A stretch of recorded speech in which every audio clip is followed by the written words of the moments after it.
We drove down the Russian River Valley, and the first stop was Patiana.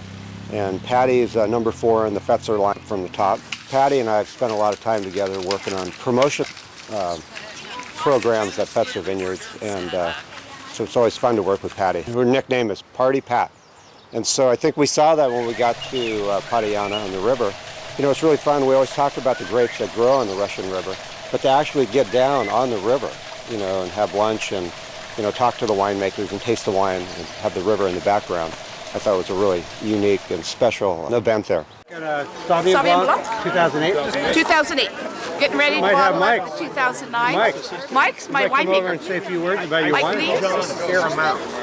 He's a good speaker. We're going Mike, to take off see, our Mike- sunglasses. Yeah, Mike used to own Kenwood Wine. I did. I ran Kenwood for 35 years, and I've been with the Patiana for 5 years, and I'm having a lot of fun. We make a nice Sauvignon Blanc, fresh, crisp, strictly stainless steel, a little bit of Sauvignon Muscat in there. And we also make a Chardonnay that we ferment in stainless steel, and we surlease it.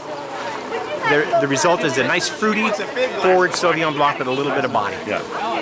And that's about the story of my life. We were just talking about, you know, a couple of the members were sitting at a pickup party, and they said, why don't you put a little trip together to some of your siblings' wineries? And I said, those are competitors, man. Why? And so we did. We put a little effort into it, as we talked about on the bus, and it came to fruition, but it's a lot of fun. And I was telling them on the bus that, you know, we all grew up without a lot. We work hard, and, you know, we're not afraid to get in the dirt, and that's really what it takes to make great wine and to have fun. You know, our motto is we're not here for a long time, we're here for a good time. Exactly. After that, we took off and we went over to Saracena on the other side of the river, a little more on the west. That was our original Sundial Ranch, and a lot of people remember the Sundial Chardonnay. Our dad bought this ranch in '81, and about a month and a half, 2 months after he purchased it, he passed away. So this is one of the first ranches outside of the home ranch that he acquired and before he passed away. So this is where the Sundial Chardonnay really grew from. Barney Fetzer, their father, said, I want to make wine that people can afford to drink every day. And that's one thing he said very, Hallelujah. very, yeah. And we're a testament to the fact that we're living that dream. But Sundial Chardonnay came out in many places in the country. It was $3.99 a bottle, $4.99. And it was a wine that people could afford to drink every day. And it was Chardonnay, 100%.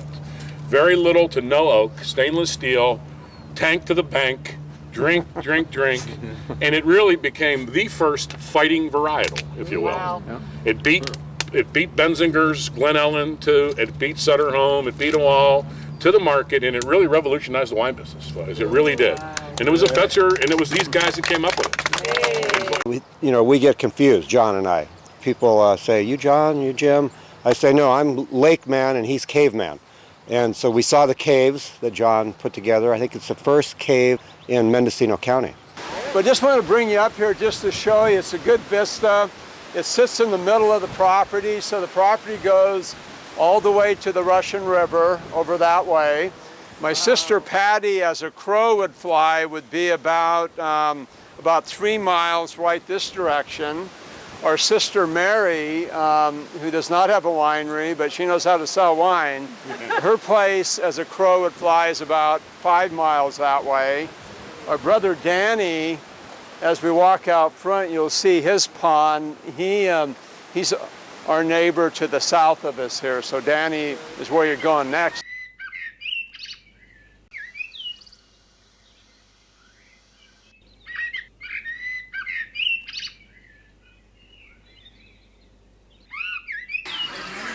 Danny's the youngest in the family of 11. You know, we all love to build and develop. And I think Dan has a real special interest and talent in that.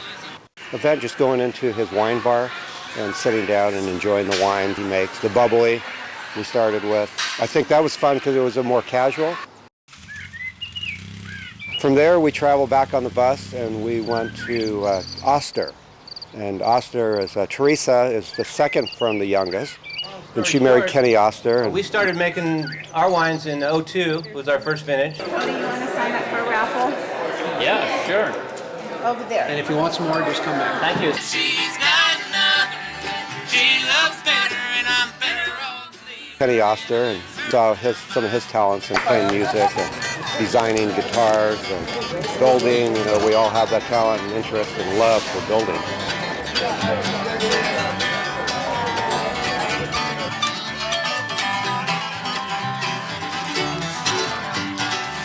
I said, come on, sail a bird, get up in the air. That was fun to do the barbecue and really see their flavor and take on the wine business, which is more, I think, bluegrass style. She loves better.